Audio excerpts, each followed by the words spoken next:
Ils dorment à même le trottoir, invisibles sous les néons. Leur souffle devient fumée dans le silence des environs. On passe sans ralentir, la tête basse, le regard fuyant. Regarder semble un crime, le malaise est effrayant. Leurs sacs sont des maisons frêles portées sur le dos. Leur couverture, des drapeaux usés par le froid et l'eau. Ils ont des noms oubliés qu'on ne prononce plus jamais. Leurs yeux racontent des guerres que personne n'a filmées. Chaque nuit, ils affrontent l'indifférence et le mépris. La ville les entoure, bruyante mais ils n'ont pas de prix. On les aperçoit comme des ombres, des taches dans le décor. On détourne la vue pour ne pas voir qu'ils sont dehors. On fait semblant d'ignorer cette main qui se tend. Ils mendient un peu de chaleur, juste un court instant. Le vent passe entre leurs os comme une condamnation. La pluie les frappe sans pitié, sans aucune hésitation. La neige les recouvre comme un linceul de coton blanc. L'État fait des promesses mais le béton reste sanglant. Les rues sont des oublis et tous les rêves se fracassent. On promet des solutions puis les saisons s'effacent. Ils survivent avec des restes, des miettes de bonté. Parfois une main se pose, un geste rare et compté. La plupart du temps règne la fuite et le grand vide. Le sort les a jetés dehors, la réalité est livide. La vie les a poussés comme un vieux meuble au rebut.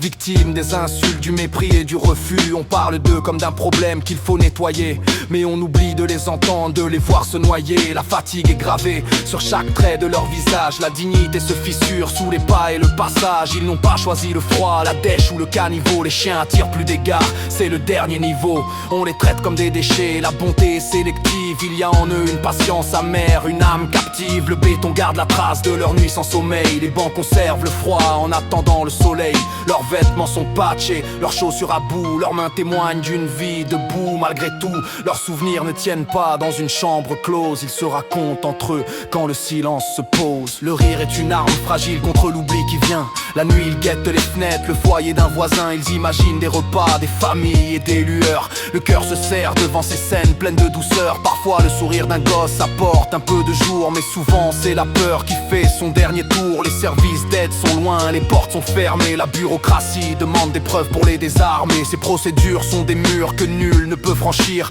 La rue est une école où l'on apprend à s'endurcir. Ils acceptent les refus comme une loi, une norme. Ils cachent leur honte sous une dignité multiforme. Quand la nuit mord, ils cherchent un peu d'humanité. On les nomme marginaux pour nier leur identité. Pourtant, ce sont des pères, des mères et des frères. Ils ont aimé travailler avant de mordre la poussière. Les drames personnels deviennent des verdicts sociaux. L'oubli est politique, on les parque dans les caniveaux. On se rassure en se disant que ça n'arrive qu'aux autres. Mais la rue peut frapper n'importe lequel des nôtres. Parfois une soupe, un manteau, une trace de vie. Ces gestes sont des briques mais la soif n'est pas servie. Il faut écouter, agir, refaire le pacte social. La violence qu'ils subissent est un poison moral. On leur vole l'avenir, la possibilité de rêver. Ils avancent comme des spectres dans le luxe étalé. Chaque visage est une histoire, un puzzle en morceaux. On les rend responsables sans voir le poids des fardeaux. Ils attendent qu'on reconnaisse enfin leur existence. Ils demandent à respirer sans subir la sentence. Ils demandent à dormir sans être chassés par la loi. Que la porte ne se ferme pas sur un ton plein d'effroi.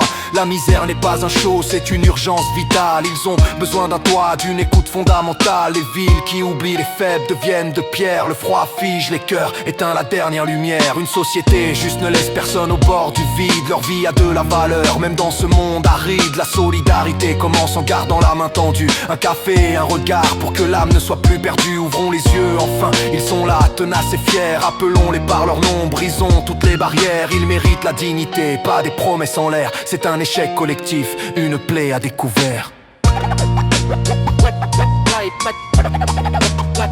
Right there,